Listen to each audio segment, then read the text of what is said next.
Hello, we are live. My name is Tori from Laney. We have a good one for you today. We have the brilliant Fenn. He's going to speak to us all about artist endorsements, all of his stories with artists we've worked with. He's got a lot of gems of wisdom. So make sure you pop your comments in the comments and questions. We will ask Fenn everything. Let's add him in. Ben, Hello. he is back. How the hell are you? I am doing well. Yeah. All things considered, I'm not too bad. I really can't complain. How's Tori doing? She's all right. Yeah, happy to be here. Good. Yeah, that's a cool little Laney setup you've got behind you. Well, yeah, it's reversed, isn't it? You've got to remember to do the opposite angles. Yeah, I've got I thought I'd dig out my old boy.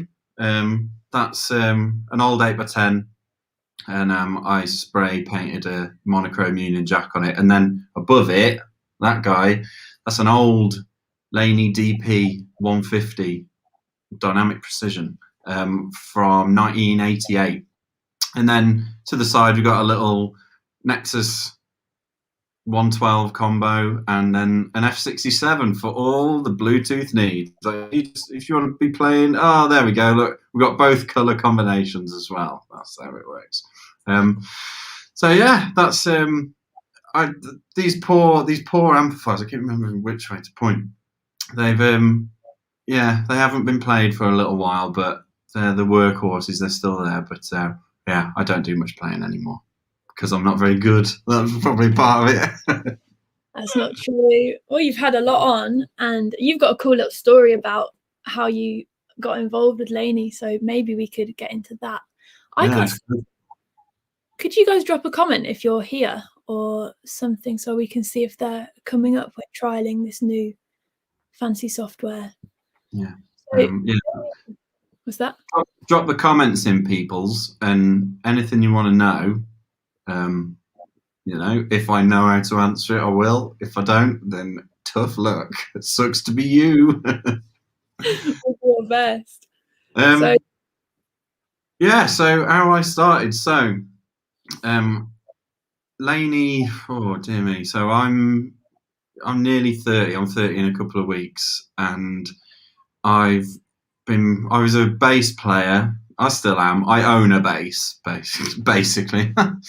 And I've played loads of different amps, but when I got that amp, this one, I just picked up the bass, and I was told, I went into the music shop and I was told, you need to buy this brand, you need to buy this brand.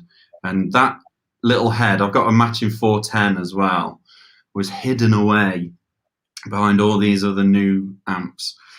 And I was like, what's that logo? That's pretty cool. So this poor bloke in this music shop had to dig this old amp out, and it was all dusty and stuff. And I was like, Laney. I was like, that's pretty cool. And at my school, we had a Laney guitar amp, an old GC30-212 for the fans. And it was, I was just like, this amp is cool. And then obviously I went to school and I had a half stack. So that just makes you cool, because bigger the better, isn't it? Right. And and then I started a band. We started playing about and stuff, and this Laney was just there, and it would just never let me down. Like other amps, like my guitarist amps would break and stuff, but my Laney just worked and worked and worked and worked. Jack Nickel in with the comments. I just loved the sound of it. I loved the look of it. So I decided, Laney. And around that time as well, I got the internet. Like my house got the internet. So I was like, all right, Laney, let's find a bit more out about them. So I went onto the website and I sent an email just saying like, I'm the biggest fan of Laney ever. And this is my amp and it's old. Can you tell me any info about it, please? And what we do, we don't really do it anymore. We do with the custom shop stuff, but what we definitely did back then in the 80s, each amp had a sticker on the inside, and inside that one there's a little green sticker, and it says it's got the date of when it was made. So that was 1988, and it's signed Dave. I was like, oh, that's cool. And Dave, and the end of the E, it was like a little squiggle. I was like, oh, that's pretty cool. Anyway, this email I sent in, it came back, and it was Roger Hickman, who's one of our main guys at Laney, does all IT and comms and stuff.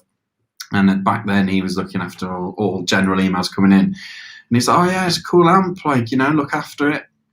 So then I went and did loads of playing of gigs and stuff with it. And, like, this is how little I knew about amps back then. Like, when you first start out, you don't really know. There's two lights on it. One that says it's on, and another one that I thought needed to be on to make the amp vibe.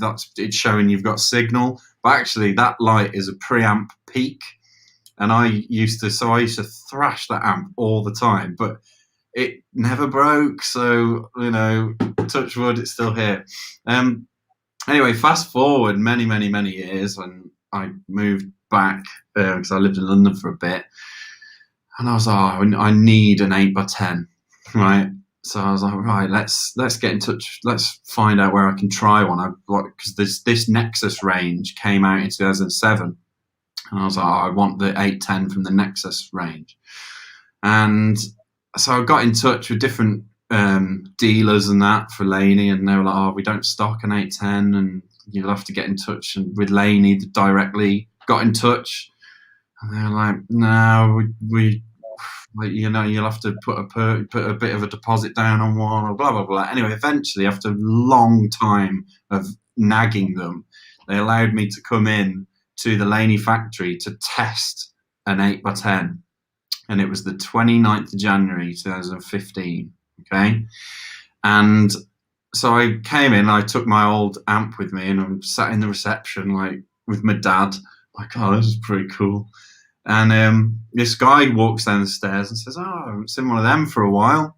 I was like, oh, cheers, mate. Yeah, it's a bit of an old one. He's like, yeah, I remember when we made them. I now know that that's Lyndon Laney. Like, I was just like, yeah, sound, mate. Yeah, it's pretty cool, amp, blah, blah, blah. Anyway, went through, and as I'm testing the 810, they serviced my DP150 for me. And the guy who serviced it is Dave Thompson, who works in the custom shop. And he opens it up, and he went, oh, I built this one. So I thought that was really, really cool that it was him who actually, he was Dave with the squiggly Z.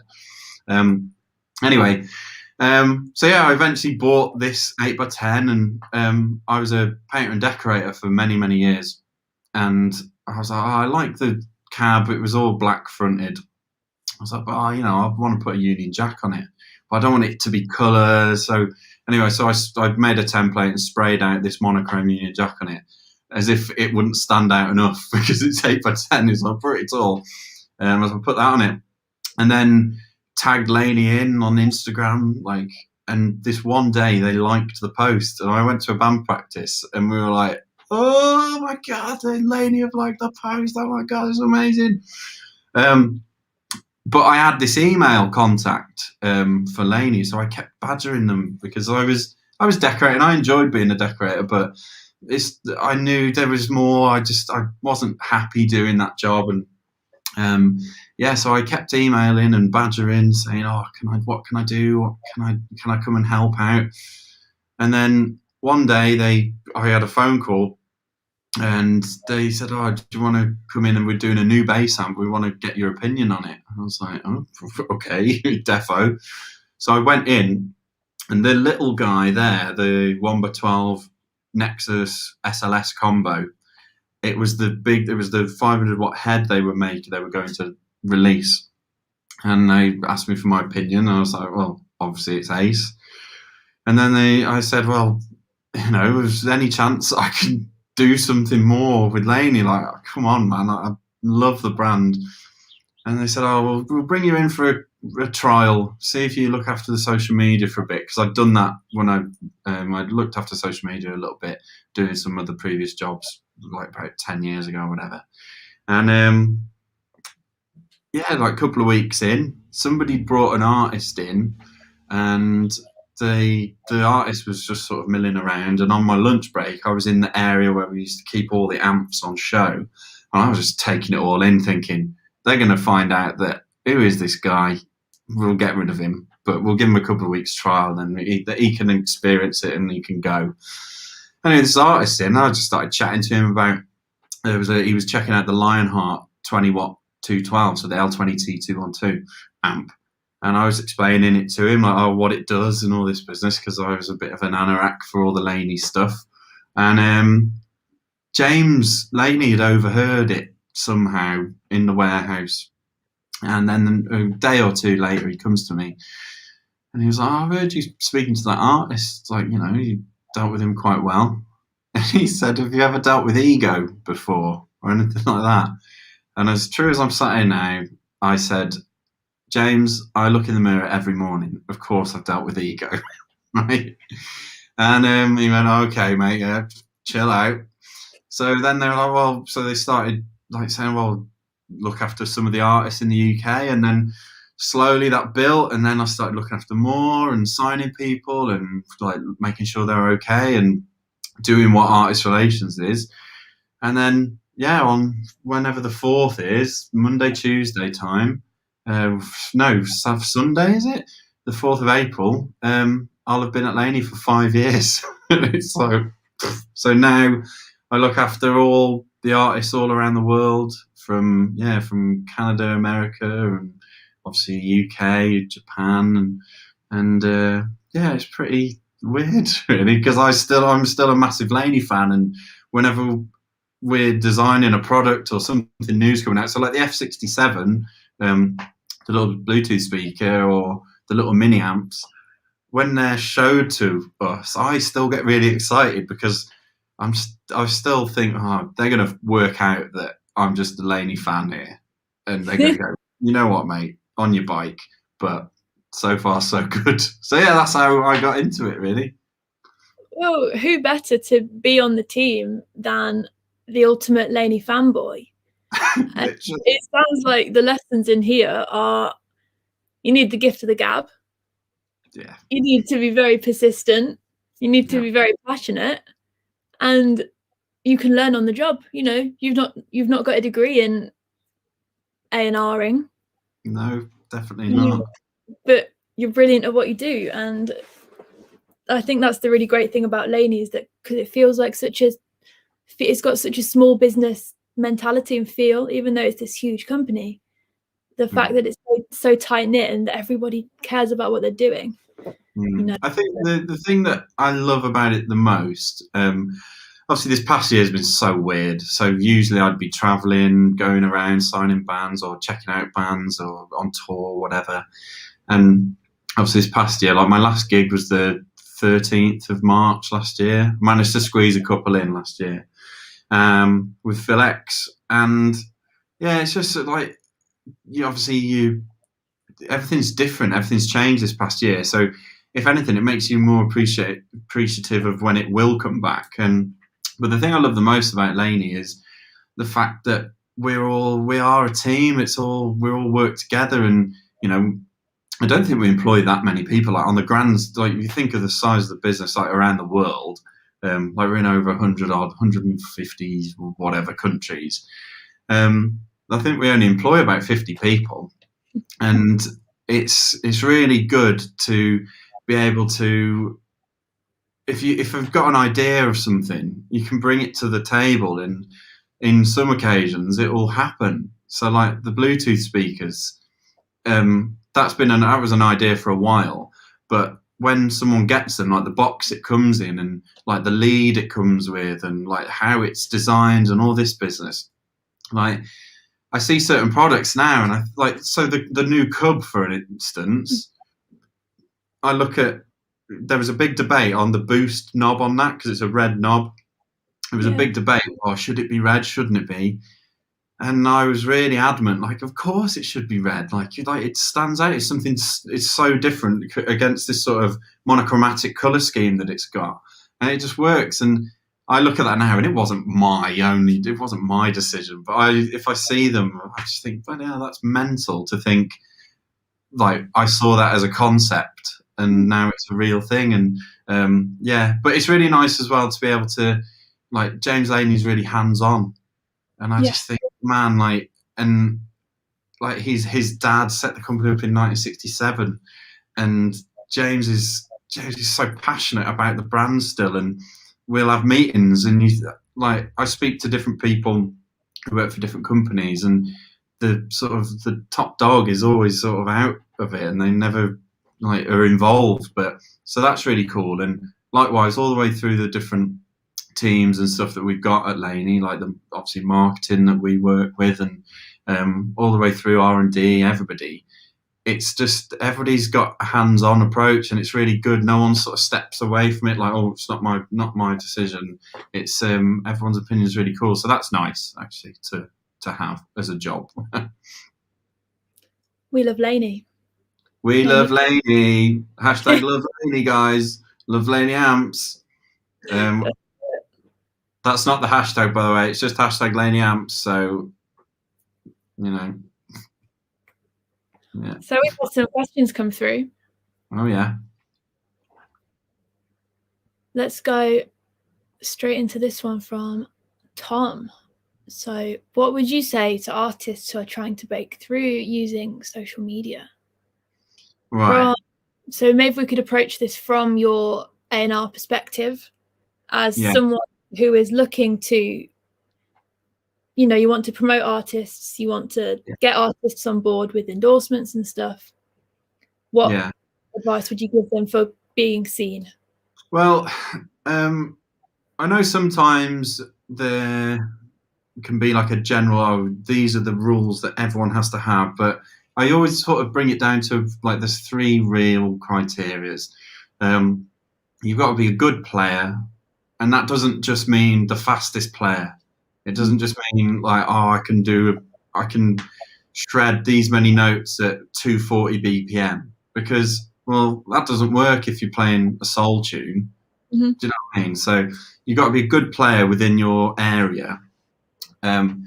You've got to have an understanding that, you know, social media is important these days. This past year is an example of it. So you've got to have, even if you haven't got the massive figures or the numbers that we're looking at, you've got to be engaging with people, and it's got to be good content.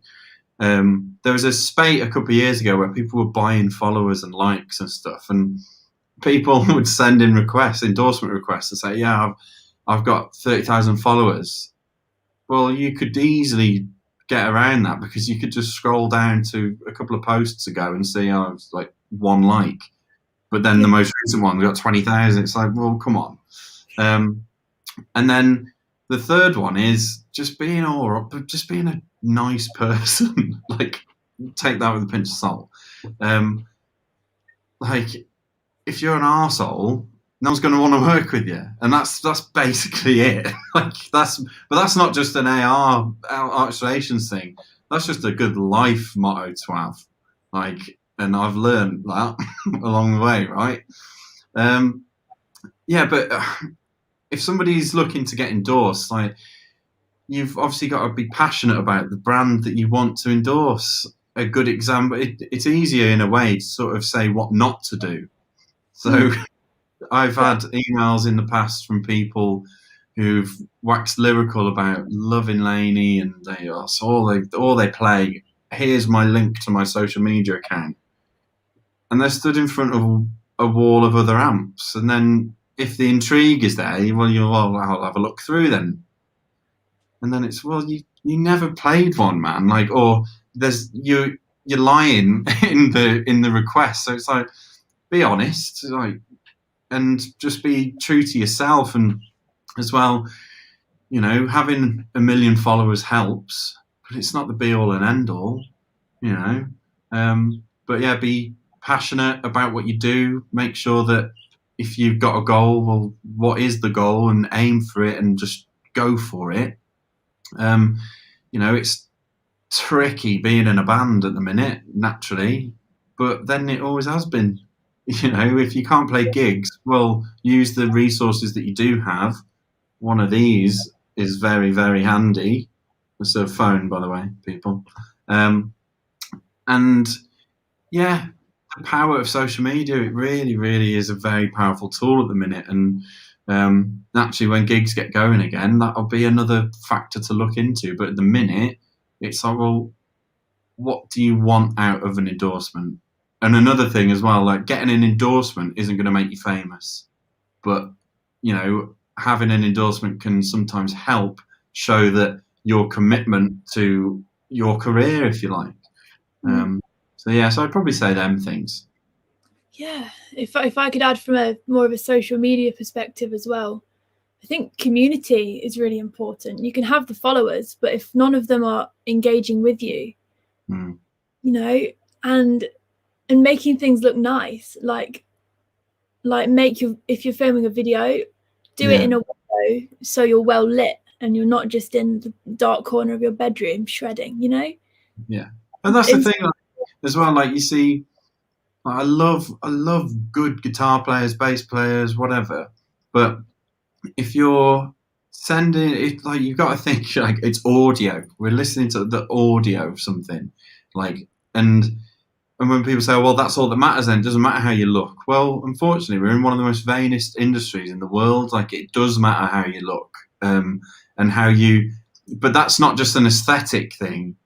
How you look is a punctuality side of things. So it's like how you present yourself. It's not just, oh, that person's got long hair. No, it's not about that. It's like, well, it's how you're presenting yourself as a brand, if you like you're bringing your brand to our brand, and it's like, well, what do you want out of it as well? Like, I think that's a good thing. Like, what are you looking for from an endorsement? What do you think it's going to bring to you? Yeah, and then that's it, really. We had a question on Instagram. Somebody asked if they need to own any Laney equipment to become a Laney artist. So could you clarify around that? Well, it helps, but at one point nobody owned any Laney equipment. So I don't know. I think if you're asking for an endorsement for Laney, but you've never played a Laney amp, it's like, well, why do you want it then?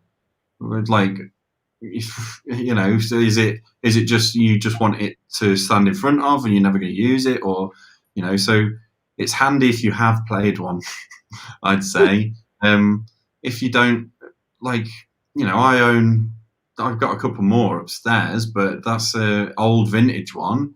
Well, if you were coming to us like, I've got this, for instance, I've got this old clip, or I've got this old AOR, love Laney, I love the brands, blah, blah, blah.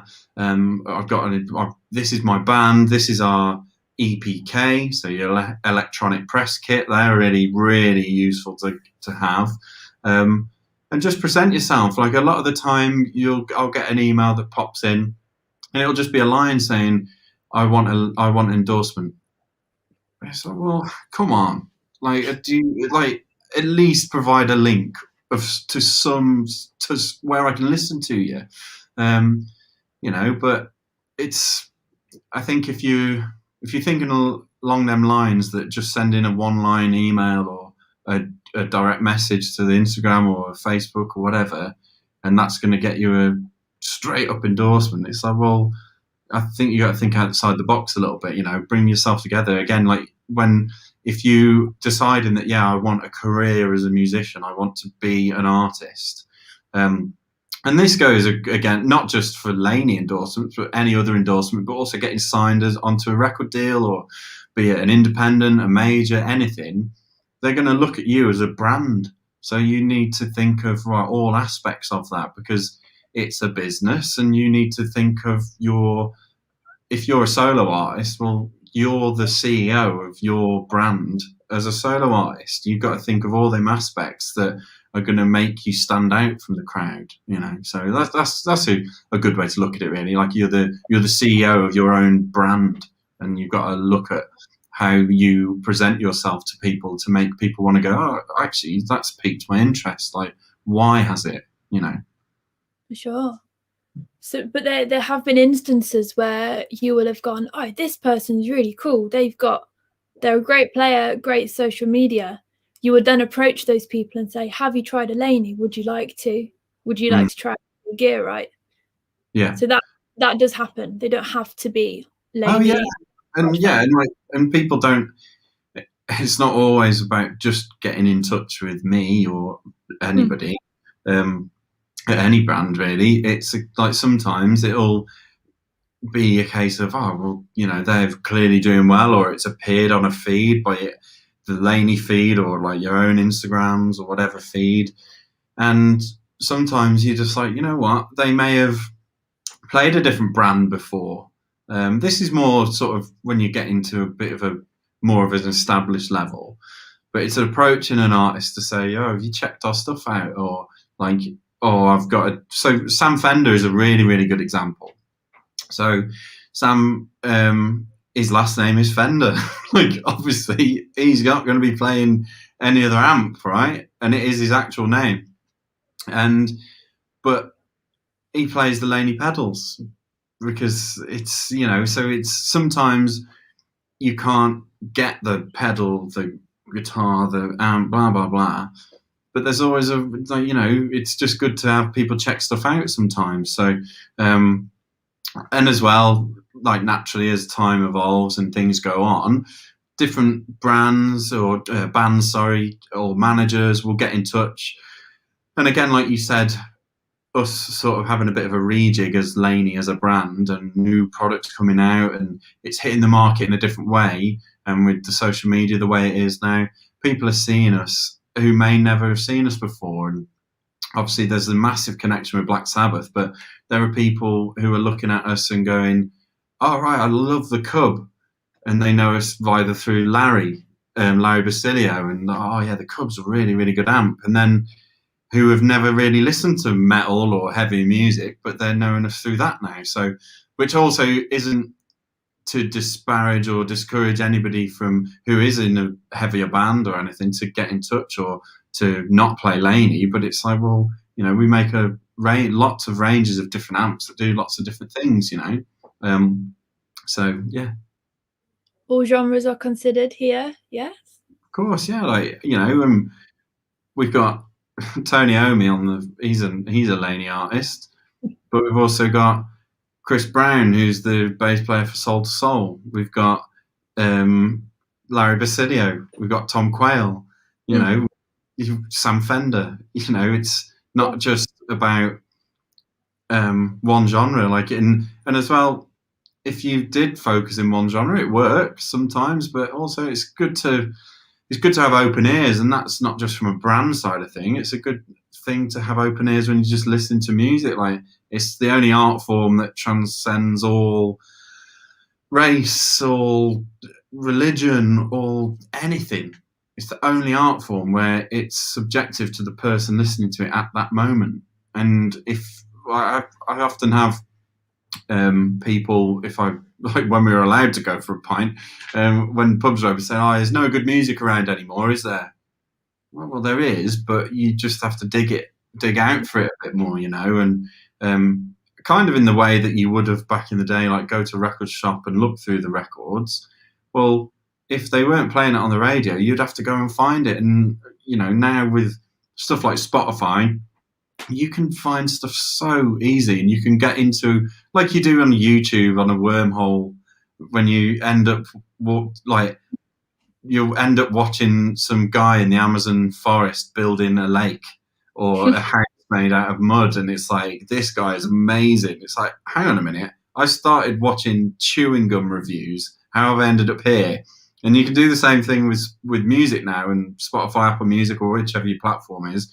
You can discover so much music by the recommended things off that. So, yeah, all genres considered. Defo. Brilliant.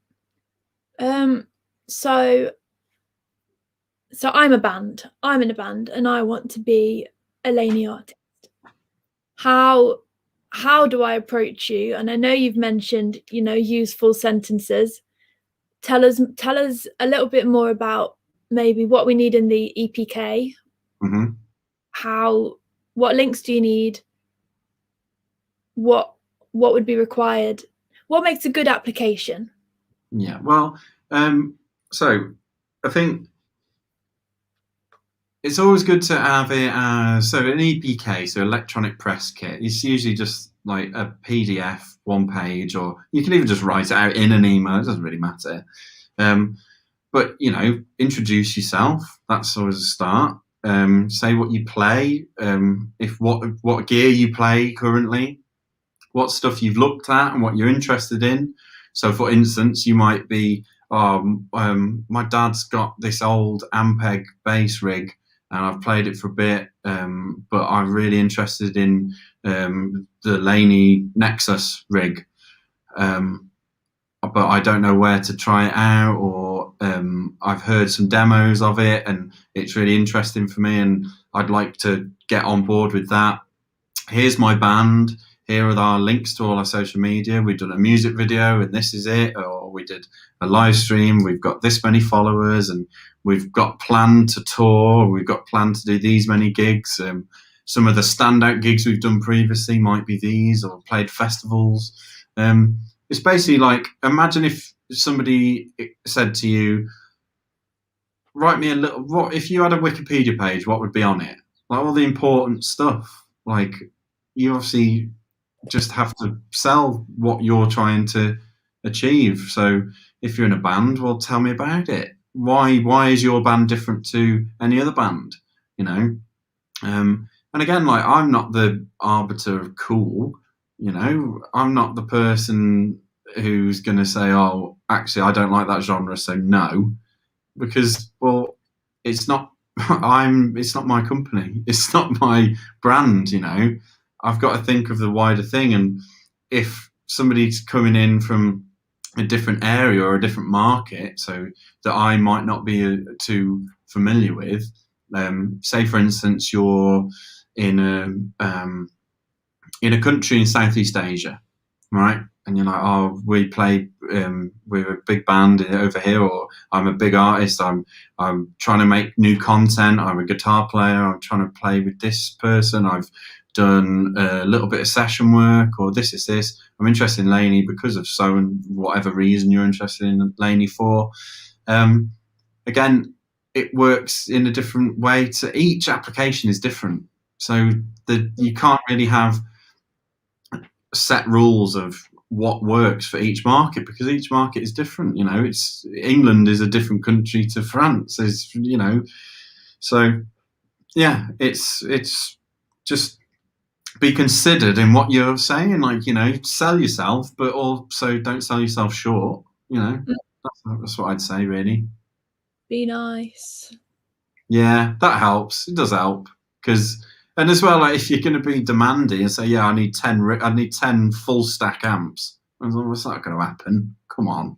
Like, if Tony Iommi runs 4 full stacks, then no one else needs anything more than that. That's what I'm going to say. Anyway. But yeah, just be yourself, but sell it. You know, sell what you're trying to get out of it, and think what you want from it as well. So yeah, that's what I'd say. Wonderful. Maybe we could now talk about different types of endorsement. I know you mentioned a tier system. Maybe you could shed some light on that for us. I have a note that I'm opening on my phone right now. Prepared. Prepared. Yeah, try to be. So we have naturally a set of tiers, a system of tiers. So if somebody does come on board with us, so level 1, that's your highest level of artist. Like, that's your Tony Iommi, Matt Bigland, Dinosaur Pilot, Bob Hardy from Franz Ferdinand, like Larry Basilio, Tom Quayle, Andy Timmons, these level artists. And that's where you're a big deal, basically. Like, you've toured, you're on a big, or you're massive, or you've done lots of touring, you've done lots of gigs, your presence is big online, you've got all the factors that we'd ideally look for. Then tier 2 is you're a major influencer or an international level artist. So you might be very, very useful in, say, Western markets, so in the UK and the USA, but not so much in Japan, for instance. So again, it's a little bit of a different step, and you can, yeah, that's quite an obvious one, really. And then tier 3 is where you're a local level endorsee. So that means you're useful to the country you're in, but nobody really. You might not have played, or you might not be known outside of the country that you're in. Which again, each one of these levels, you can always go up. And that's the reason why these levels are in there. Tier 5 is someone who has either dropped off a little bit, or they might have had a bit of use, but they've slowed down, or initial response was really, really good. And lots of, I say posting, I don't mean like every day, oh, my Laney's amazing, oh, my Laney's amazing, oh, I love this pedal, oh, blah, blah, blah. But there's been a drop off. And this could be for whatever reason, like in a band, you might have reached the end of your album cycle. So naturally there's a bit of down period. So usually you might just drop down a couple of levels for a little while, or you might be taking a bit of time off. Like, it happens. It's not the end of the world. But then you can always come back up, So really, it's fitting you into one of them levels and one of those categories, really. And we know who the number ones are, who the big people and the big artists are. Naturally, they're the people that are sort of household names or very, very well known, massively influential. Number twos are the level 2 are the people that are important within their market, but not possibly outside of their market. So you might find, for instance, a lot of Latino players, huge in their own market, but naturally a lot of the genre will be around that area, so it might not be that influential outside of it. And then level 3 is where you're an influencer, but you make good content, but you're not quite at the level yet to have the support overseas or further on. So they're the main 3 really, 3 tiers really where it's at. So and that's determined by me, and also I might some of our sales people around the world might say, oh, I've got this artist, what do you think? Do you think they'd be at a level where we could help support them around the world? And so it's never just my decision is final, because again, it's a team decision. It's whatever is best for the brand, so it's so there's always options. Got a question here. We'll do this one quickly, and then I'm going to ask you about some artist stories. Okay. So to elaborate on what being a Laney artist actually means. Well, what does it involve? Let's have a think. So I'm the link basically between the brand and the band, right? So if you're a Laney artist, what I say often to people who are coming on board is, look, I don't want this to be 1 year down the line, oh, you're playing something else now, you've moved on. It's like, come on, let's build a relationship together.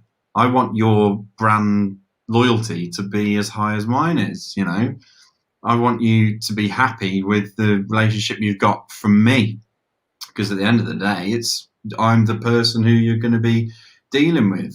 And I like to build a relationship so that the people, if you're an artist, you haven't even got to think about the amp really. It's just because it's just a happy medium. You're happy with it. You're happy with how it sounds, how it is. And the thing I always say to people is, when I do sign them or they come on board, I say, well, you've got my email, you've got my phone number. If you've ever got an issue, if there's a time where you might think, oh, you know what, I might move on to something else, or whatever, hopefully that doesn't happen. Well, give me a text, give me a call, ring me, email me, whatever. Because I will always want people to stay with the brand naturally. And I think it has to be a happy medium. Like, we have to be happy. So we want to be seeing like the content coming out, or if you're playing a massive festival or you're playing a decent gig or whatever, well, obviously we want to make sure that we're tagged on that so we see it, so it comes through. But likewise, backwards, if the person, like if they're amp, for instance, this is a better example, really. So Matt Bigland from Dinosaur Pileup, they were playing a Canadian tour 2 years ago, and hot amp, when it's moved out of a venue into the cold Canadian winter, well, you've got hot valves in there, and they move, and they get broken. And I'd only just signed Matt, like he literally, it was his first tour using our stuff, and he called me up. He was courteous with the time of call, fair play to him. And I said, well, let me get it out. Let me get some replacement valves to you then, tubes for the Americans. And we sorted it out, and between myself, him, and his guitar tech for that tour, the amp was fixed. And I've heard of other stories of people who have just gone, oh, well, the amp broke.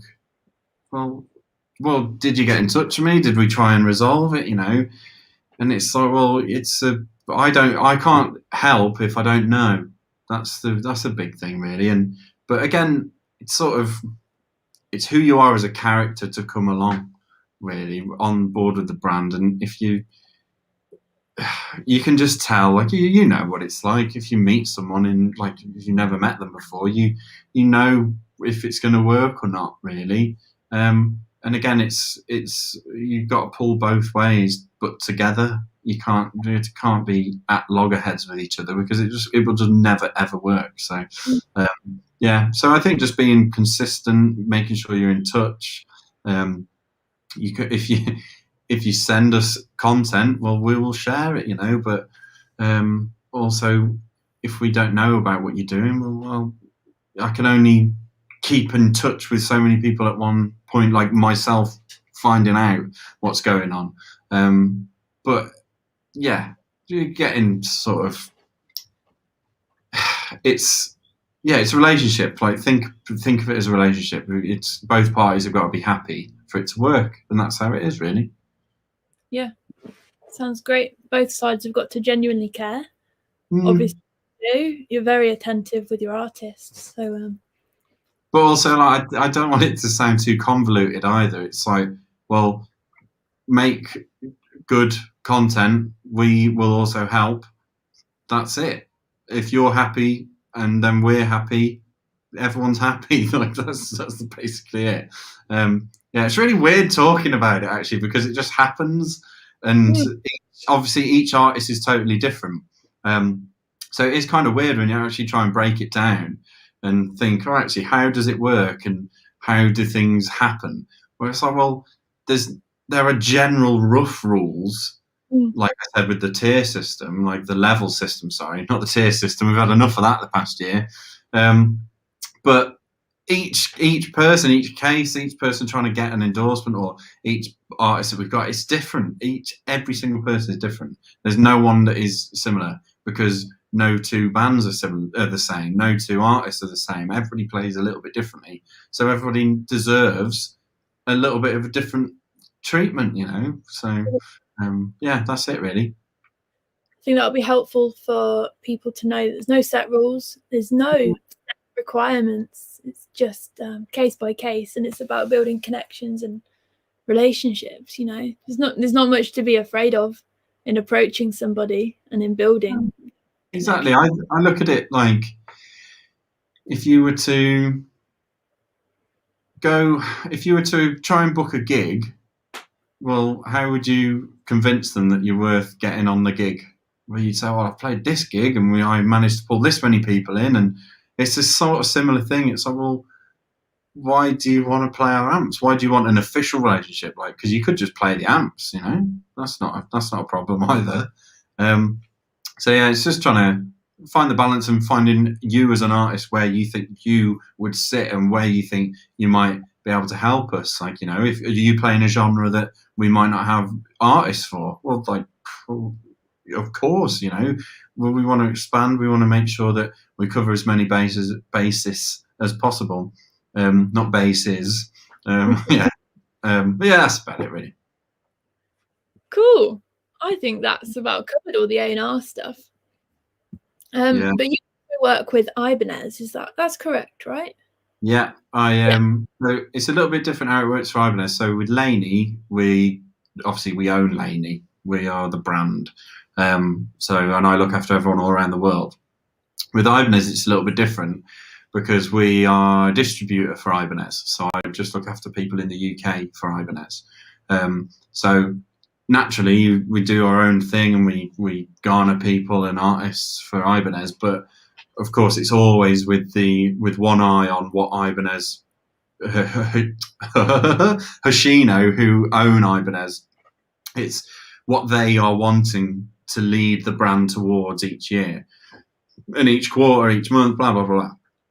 What Ibanez main are looking for from us as a distributor. So it's a little bit different. So with Laney, I could, for instance, if I saw someone who was really, really, I just thought either them as a player or their band, I just think they've just really got something. It's worth, like, we need to get these involved because I think it might go somewhere or whatever.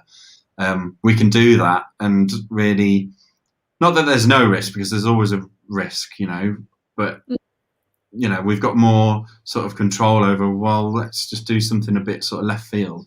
Whereas with Ibanez, it's more, well, we know what we need to achieve. We know which products we're sort of focusing towards, which we do have with Laney, of course, but we've got a bit more of a free reign.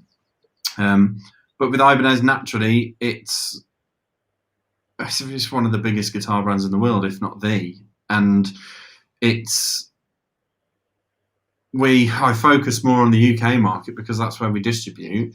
But again, if people are tuning in from elsewhere, well, there will be the distributor in your area that also has an Ibanez rep, and they can look after you too. But when it comes to Ibanez for the UK, it's more focused around, well, good bands who are getting out there and playing lots. So when all them people in the crowd are looking at the guitar or the bass, they're seeing that logo and they're going, I love this band so much, I want to go and buy that instrument. And it is the same with Laney, but it's a little bit different. Guitars and instruments are a little bit different to backline. But then also influencers for Ibanez. Again, with Laney, we're happy to look at a range of influencers, from like sort of small following, and when I say small following, I mean like 20, 30,000 followers, that sort of thing, up. Whereas with Ibanez, you need to be hitting bigger figures to warrant the backing of a brand of that size, so that's how it works really with Ibanez. It's a little bit different, similar but different. You've got the best job in the world, though. I bet you've got so many stories. You've been to so many gigs, and you've worked with these people. Can you tell us a gig story or an artist story? I'm putting you on the spot here. Yeah, one that I can actually say. There's just been, like I said at the start, I'm from a little town and I used to be a painter and decorator, and I have these moments every now and then where I'm like, what the am I doing here? Like, what am I doing here? So one of the big ones for me was Download 2019, whenever the last Download was. In fact, every year at Download, really, like, is because where the main stage is, the hill sort of goes up, and it's sort of like this wall of the sea of people. Anyway, we were there with Skindred, Dan Pugsy, big Laney endorser, one of our big boys, and he was playing this show, and I was filming him because he's an Ibanez endorser as well. So I was filming him on my camera, getting some content with his new bass. He had an SRM S805, and I was filming him doing that, and I followed him out onto the stage. I hadn't really looked at the crowd. There's like 90,000 people there, and which is why I love it. I really buzz off that sort of thing. And then I went and sat near like the front sort of edge of the stage where the big bass bins are. And naturally, when you're on your camera, you're looking through the viewfinder and taking pictures and stuff, and that that just disappears. It's like I'm trying to get the shot of this guy playing that instrument through that amp. So, so we've got this content. And the bass was really, I had my hearing protection in. Remember that, guys? And I was leaning up against the bass bin, taking these pictures, and it was just so boomy. It was like I was in this sort of trance because like you couldn't hear anything, but I could see what was going on. Anyway, next thing I know, I got my boots on, I'm crouched down, and I could feel like an edge of something under my foot. I was like, what's that? I went to lean against the bass bin, but the vibrations were that big, it had like edged me towards the edge of the stage. And there's like a 20-foot drop. I was thinking, like, like there's that video of Dave Grohl when he runs off the edge of the stage by accident. I'm like, what a non-rock and roll way to do it, because I was sort of crouched down and just sort of go to the edge and just sort of go plonk off, but like I didn't, luckily. But yeah, other than that, there are a couple of times where you just think, what am I doing here? This is mental. This is really, really cool. Like,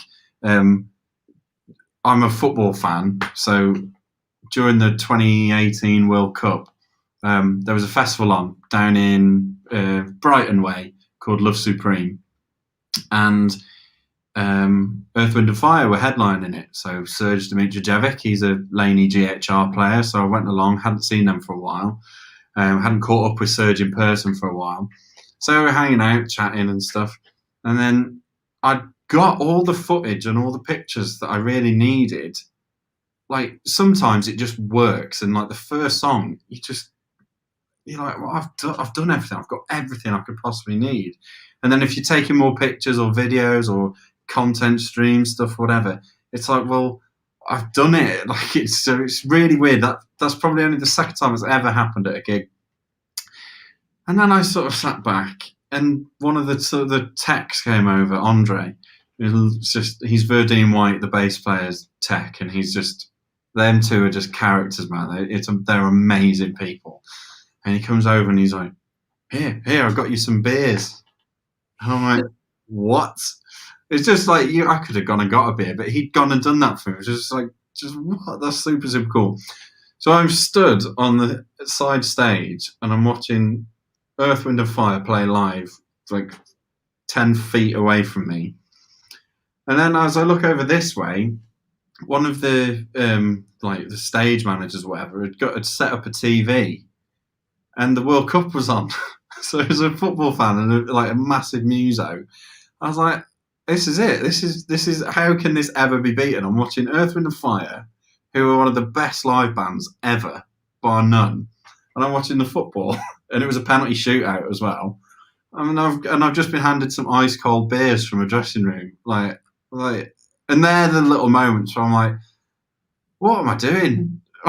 Who's allowed me to come in here and do this? So, but yeah, it's nice because it sort of grounds you as well. Like hope it still grounds me, like being aware of it and not taking anything for granted. Like if I go to a gig to see an artist and if they sort me out of the pass, when it's handed to me, I'm always like, what a privileged position to be able to be in, man. Like all the people are going to be coming to this gig and they've been looking forward to this gig all week or a month, whatever.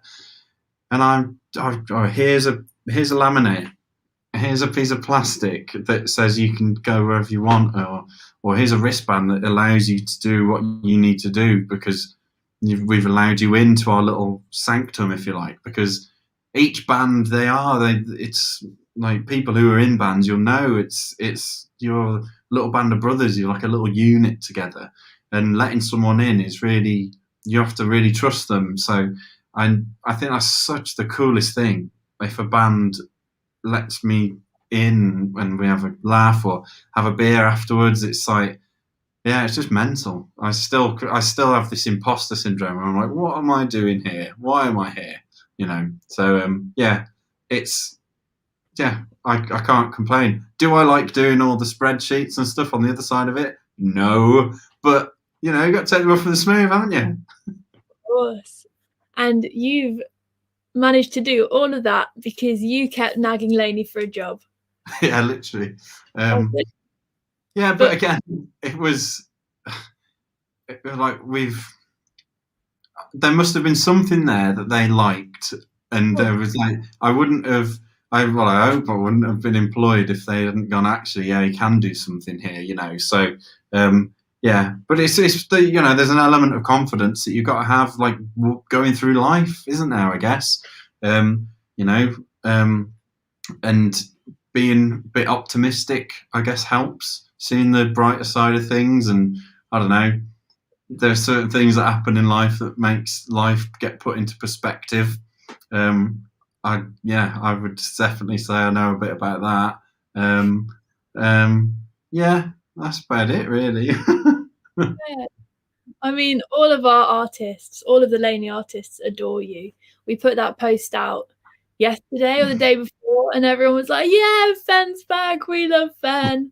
So Oh you man, but obviously, honestly, it's so cool to see, and it's just nice because naturally when you're working, you get tied up with what's going on right there that second.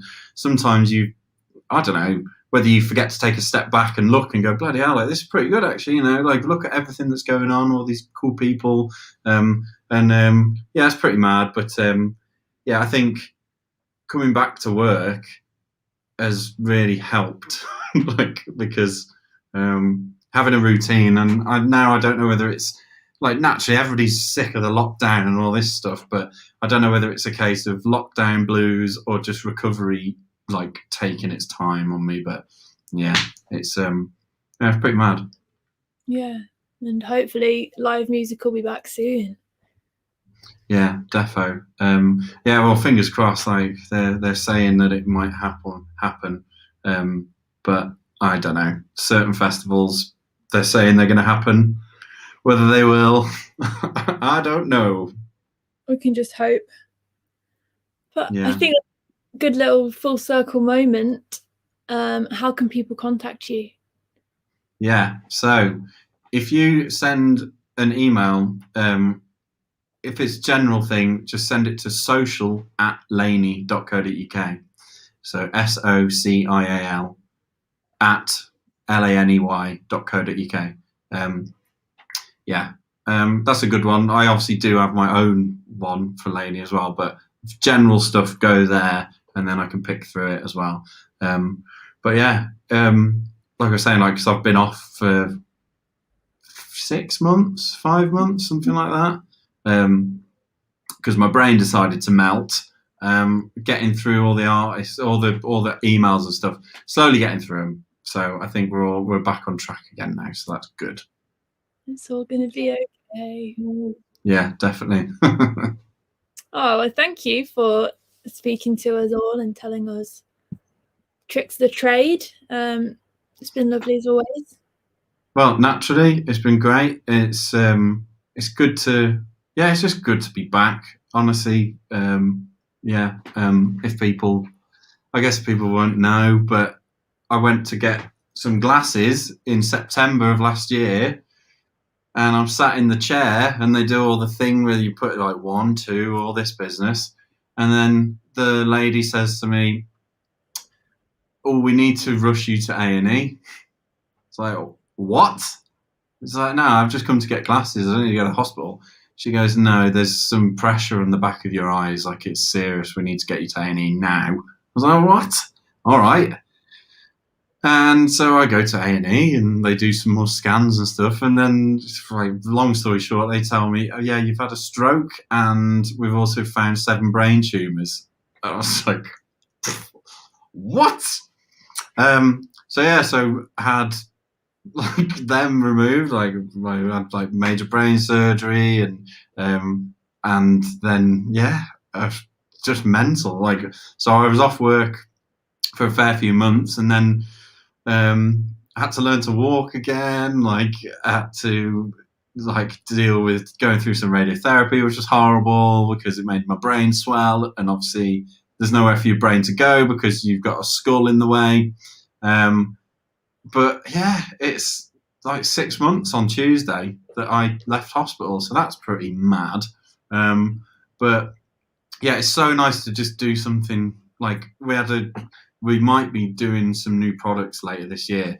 So I had a couple of artists in over the past 2-3 weeks to check it out, and just being able to do that has just been, it's, I don't know, it gives you a bit of life perspective, but again, it made me realise how fortuitous a situation it is for me to go to work, and I actually really really like it, So yeah, it makes you not take out for granted, if that makes sense. Like, so yeah, but back still annoying, and that's it. That's how we want it.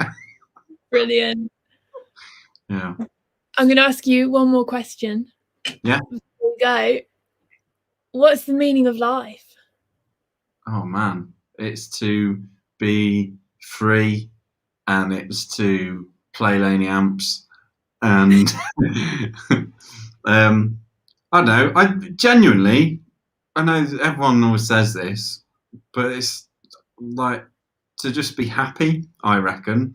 I think it's very easy to get stressed or add drama to your life and all this business, but I've had lots of it in the past. Luke Rickett, horns up, and Filippo James, yeah, huzzah, Bruce Hamilton, legend. Yeah, I think as well. Yeah, I've had times like I said to you, like Laney's my 19th job, and if there's ever a time that I think, oh yeah, man, like I'm the Laney Artist Relations guy, I'm the living dream, look, I'm the walking, talking, amazing human. I think back to a job that I had when I lived in London just to pay my rent, and I was like, oh, all the job consisted of. It was at a tip. I managed to do it for 2 and a bit weeks. I was working at a rubbish tip, and I was moving sodden mattresses into piles of soddenness. And it rained the whole 2 weeks I was there. And the final day, where I just had enough, but it was just like to get some money together. I walked into the office to the bloke and I said, mate, I just cannot do this anymore. Thank you for the opportunity. I thanked him for the opportunity. And he was like, mate, no one lasts more than a week for that. Fair play to you. And he gave me a little bit of bonus. And I walked away just like, it can get better. Surely it can. So I don't know.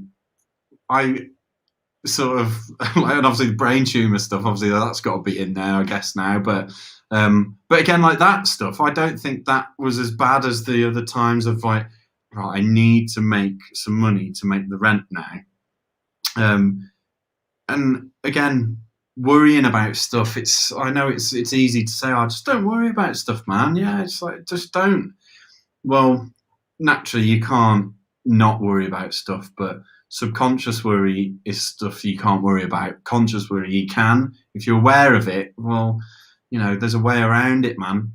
And just try and not let anything get to you. Like, I see lots of stuff, like naturally when we look at our socials and stuff, you see people get really aggressive really easy when they're sat behind one of these on a computer.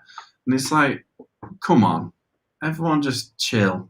It's all right. Like, what's going on? Like, let's just chill out, So I don't know.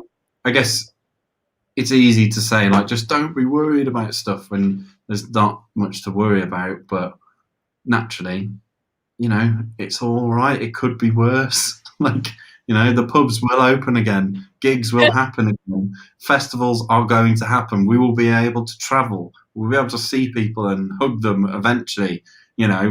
It's pretty shit now, but it's going to be all right, So I don't know. That's the meaning of life, according to me, Fenn. Woo! Yeah. Well, thank you so much. Thank you guys. Thank you. Yeah, thanks for all the comments for people as well. Like, big bless up to you all. Like, if I know you, like, hi. If I don't know you, well, yo. Yeah. And again, like with the endorsement thing, just you know, you never know your luck in a big town. You just got to find a big town. So, and the same rule applies with amps. Like, you never know your luck. If you think you're good enough, then tell us why. Send the email with your stuff to Joey Gross Brown. What a legend! Love you, Joey. Yeah, Joey is the comment. If anybody's just seen that comment, Joey looks after Laney in South America and Latino America, and he is an absolute legend. And yeah, again, he's someone that we work with day to day, but we haven't seen him for over a year now. So it's really strange, especially because like stuff like NAMM didn't happen. But yeah, again, it will eventually. So just got to believe in it. Get the jab and move on, innit? That's it. All right. Thank you, everybody. Thank you, Fenn. Speak to you soon. See you soon. Horns up, everybody. Woo!